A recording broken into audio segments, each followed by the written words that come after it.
Greetings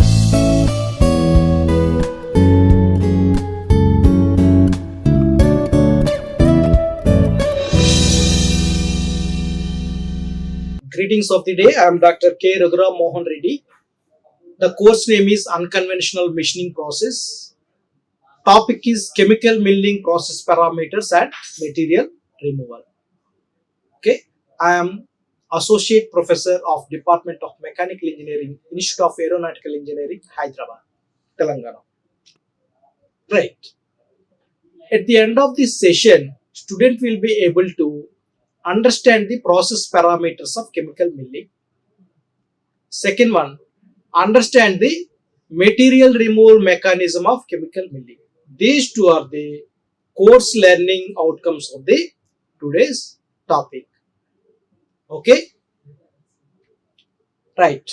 So as usual in chemical process, we have three types. Okay, chemical milling, photochemical milling, and electrochemical milling. Today we are going to discuss the material removal process. However, before going to start those things, now let us see the non-traditional machining process. We have the broad classification: mechanical, thermal, chemical, and electrochemical. Mechanical, ultrasonic machining, water jet machining, abrasive water jet machining, ice jet machining. In thermal, electro discharge machining, electron beam machining, laser beam machining, ion beam machining, plasma beam machining. In chemical and electrochemical, we have chemical milling, photochemical milling, electrochemical milling. Right. These are the process parameters. Okay. So chemical milling process parameters include the reagent solution type, concentration, properties, mixing, operating temperature, and circulation. The process is also affected by the muscat and its application. Okay. Now let us just reiterate the various process parameters of the chemical milling. Okay. First one is the reagent solution type, concentration, properties, mixing, operating temperature, circulation. Okay. Right. These parameters will have direct impacts on the workpiece regarding the following parameters. Okay, so these parameter means these. Okay, the reagent solution type, concentration, properties of the chemical, mixing of the chemicals, and operating temperatures of the system, and circulation of the chemical. So these process parameters influence the impacts on the workpiece. Okay, on H factor, okay, that is D by T, and etching and machining rate. Third one, production tolerance. Fourth one, surface finish. Okay, right. To machine high quality and low cost parts using chemical milling, we must consider the following: the heat treatment state of the workpiece, the grain size and the range of the workpiece material, the size and finish control prior to chemical milling, the direction of rolling and weld joints, the degree of cold work. Okay, so to machine high quality and low cost parts using chemical milling, we must consider these things. Okay, just let me reiterate. the heat treatment state of the workpiece.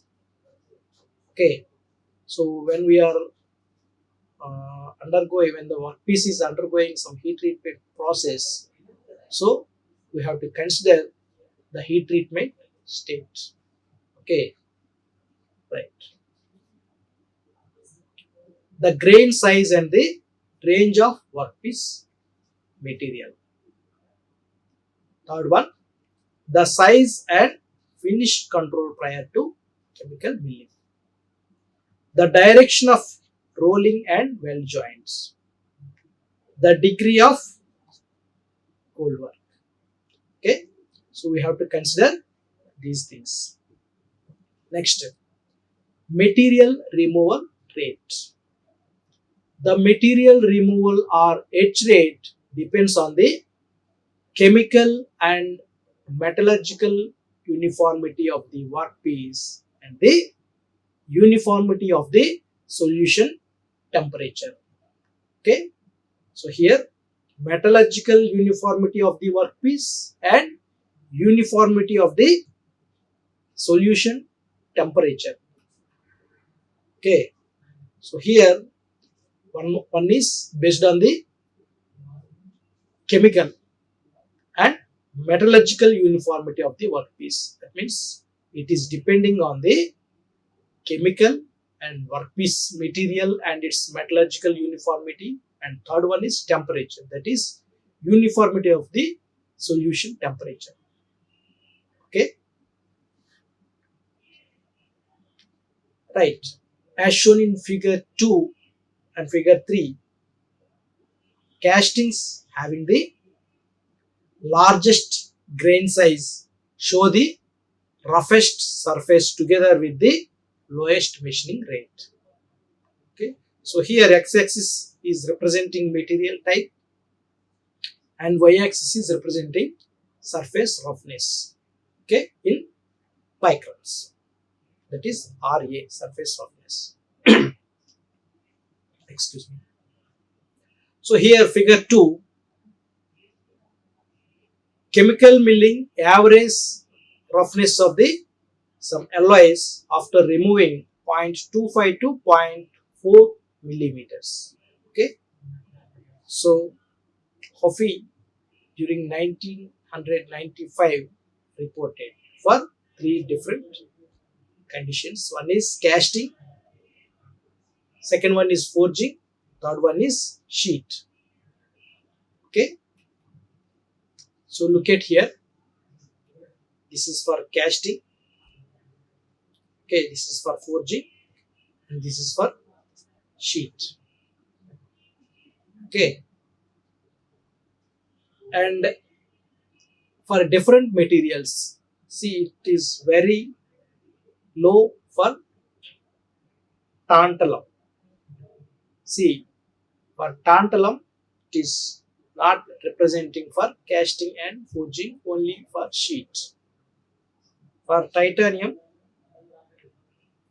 it is showing the similar conditions of aluminum alloy. Okay, for molybdenum only for sheet.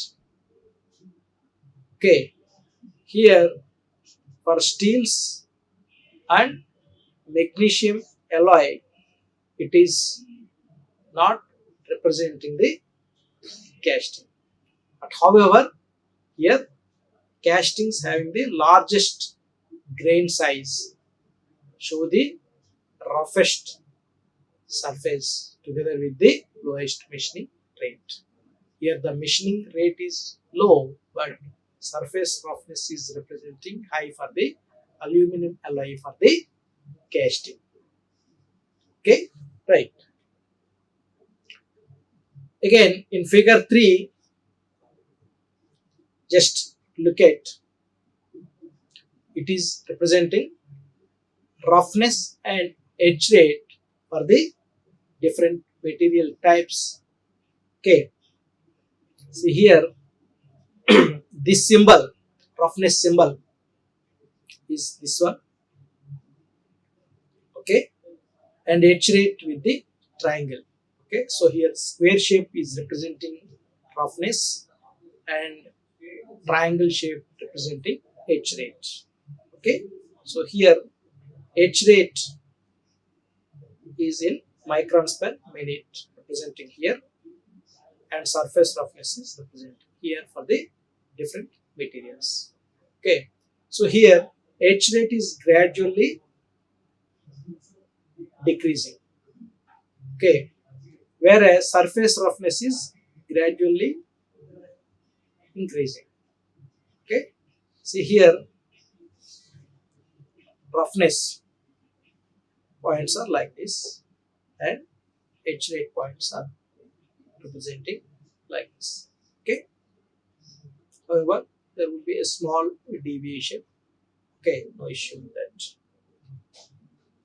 Next, rolled metal sheets have the highest machining rate accompanied by the best surface quality. Okay, so rolled metal sheets have the highest machining rate accompanied by the best surface quality. Okay, etching rates were high for hard metals and were low for softer ones. Okay, this is from Metal Handbook during the 1989. Okay, and even Megoff and some other researchers reported the same about the etching rates. Okay, for hard metals. Okay, right. Generally, the high etch rate is accompanied by a low surface roughness and hence narrow machining tolerances. Okay, right. Right. Accuracy and surface finish. In chemical milling, the metal is dissolved by the CD action. CD means chemical dissociation. This machining phase takes place both at the individual grain surfaces as well as the grain boundaries. Okay, so here the machining takes place both at the individual grain surfaces as well as at the grain boundaries. Okay, so these are the grain boundaries. Here also machining action or the machining phase takes place. Right. Fine grain size and homogeneous metallurgical structure are therefore necessary for fine surface quality of uniform appearance. Okay, so fine grain size and homogeneous metallurgical structure necessary for the fine surface quality of uniform appearance. Next, surfaces machined by chemical milling do not have a regular lay pattern. Okay, so it is not required to follow the lay pattern. Okay, next, based on the grain size, orientation, heat treatment, and previously induced stresses. Okay, those are nothing but hidden stresses. Okay, every material has a basic surface finish that results from chemical milling for a certain period of time. Okay, right. While surface imperfections will not be eliminated by chemical milling, any prior surface irregularities, waviness, dents, or scratches will be slightly altered and reproduced in the machine surface. Okay, right. The machining rate affects the surface roughness and hence the tolerance produced. Okay, the machining rate affects the surface roughness and hence tolerance produced. Generally, slow etching will produce a surface finish similar to the original one. Okay, slow etching will produce a surface finish similar to the original one.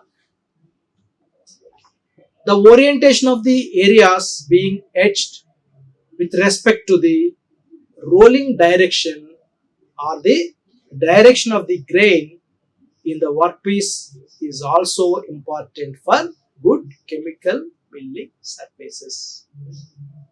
Okay, orientation of the areas being etched with respect to the rolling direction. Okay, or the direction of the grain in the workpiece is also important for good chemical machining surfaces. Right. The depth of cut tolerance increases when machining larger depths at high machining rates. Okay, so here the depth of cut tolerance increases when machining larger depths at higher machining rates. So usually that is common phenomena for about the depth of cut tolerances. Aluminium and magnesium alloys can be controlled more closely than steel, nickel, and titanium alloys. Okay, so here aluminium and magnesium alloys are more controllable when compared to steel, nickel, and titanium alloys. Okay, an etching rate of 0.025 millimeters per minute with tolerances of plus or minus 10% of the cut width can be achieved depending on the workpiece material and depth of cut. Okay, right. The surface roughness is also influenced by the initial workpiece roughness. Okay, here the surface roughness is also influenced by the initial workpiece roughness. It increases as the metal ion concentration rises in the etchant. Okay, so during etching process, the ionization process starts. Okay, so that it increases. Okay, next, for low machining depths that is less than 200 microns, the roughness sharply increases with the depth of cut, while at the higher depths, a slight change in the roughness is evident. Okay, that is reported by the researchers. Okay, the chemical milling can affect the mechanical properties of the machine parts when the surface layers have different mechanical properties from those of the base material. So usually for base material will have some properties. Okay, and when we have some coatings or some additional layers applied to that base material, will have some other properties. Okay, the removal of such layers results in a change in the average mechanical properties of the finishing parts. Okay, right. In this regard, surface conditions such as titanium oxide layer, that is alpha case, decarburized layer, and recast structure are easily removed by chemical milling, resulting in an improvement in the properties of the finishing parts. Okay, again, some loss of fatigue properties has been reported after chemical milling of aluminium. However, short peening or grit blasting can restore it. So this is called a post-processing process usually. So for aluminium, we have to go with short peening or grit blasting after chemical milling. Okay, to avoid the fatigue loss. Okay, right. With this, let me conclude. So the following are the references to make this presentation. Thank you very much. Like, share and subscribe. Hit the bell icon for more updates.